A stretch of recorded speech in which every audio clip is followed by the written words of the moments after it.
Hey everyone, XPSN here. So I want to talk about Tork T6X electric motorcycle today. So Tork T6X is the first Indian electric motorcycle. So I'm sure that no one has heard of Tork motorcycles.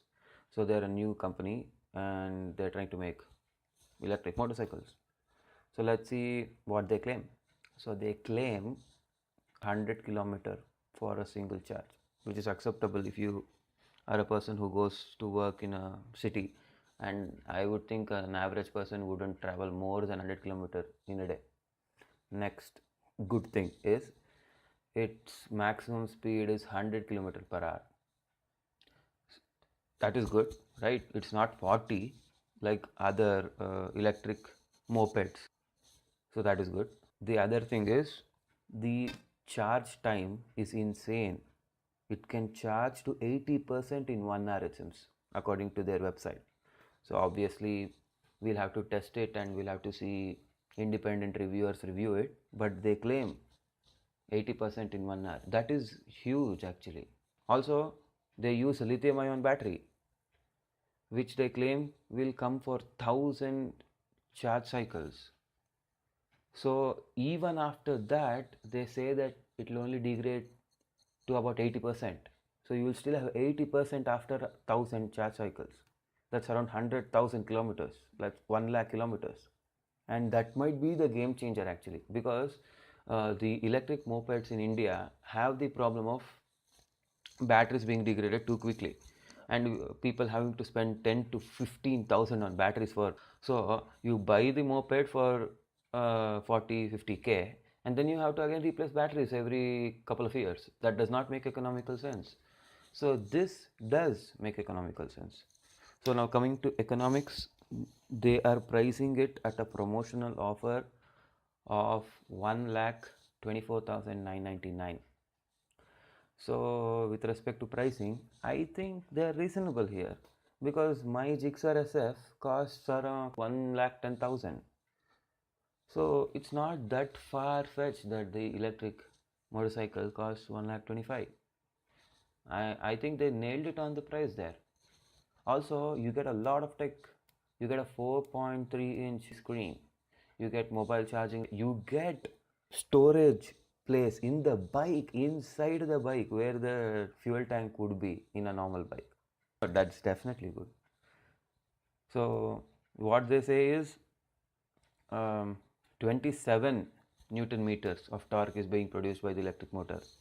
So guys, if you don't know about electric motors or electric vehicles, the torque is instantaneous, unlike the engines where it is a curve.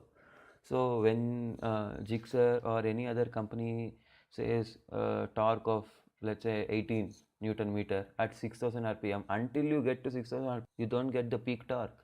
So it's a curve. With respect to electric vehicles, it's not. It's instantaneous. From the word go, you get 27 Newton meters.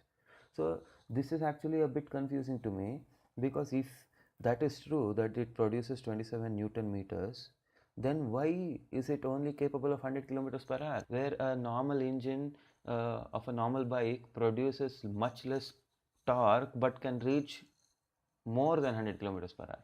So I think there is more explanation needed on that. I don't think it's that it does not have the power.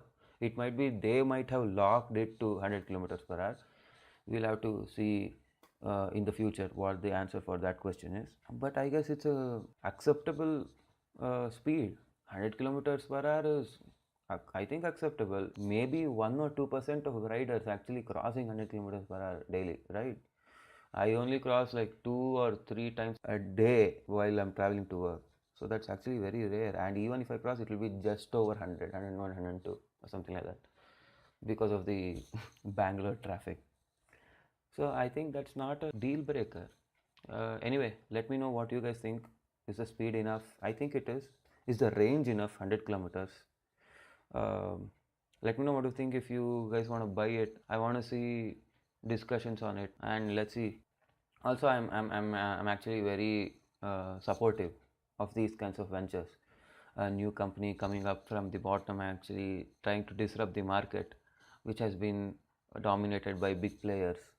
and I think this will force big players to look into electric motorcycles as well. Uh, so that's actually a huge positive, and I wish that they actually deliver on their claims. And I've actually pre-booked them as well, and you can also pre-book them. I'll leave a link in the description, so you guys can go and pre-book and take a look at the website, so you can decide on yourself. The looks, I forgot about the looks actually. They have gone the enthusiast but not too enthusiast route. So that means they've not done radical design changes. It's more of the Honda Trigger design, I would say. It's close to that and the FZ actually. Yeah, if you think about it, it's a mix of both, which I think is not that bad, because you cannot turn off people just because of the design, right? So you'll have to go with a more acceptable design. I wish they would have gone bolder, but I agree with their business decision. By going mainstream, they get more people into the platform, and I think that is more important right now.